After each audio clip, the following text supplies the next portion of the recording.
সহকর্মী সোহাগ হায়দার। সরাসরি প্রথমে যাচ্ছি মেহেদীর কাছে। তৃতীয় দিন হতে চলল রাজধানীবাসী সূর্যের আলোর দেখা পায়নি।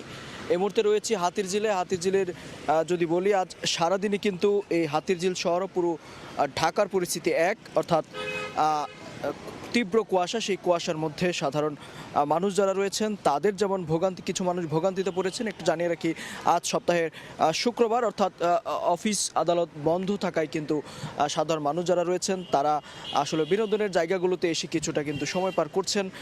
পরিবার পরিজন নিয়ে সেখানে এসেছেন এবং সেখানে আসলেও কিন্তু যে শীতের যে তীব্রতা সেটি কিন্তু ক্রমশই আসলে বাড়ছে।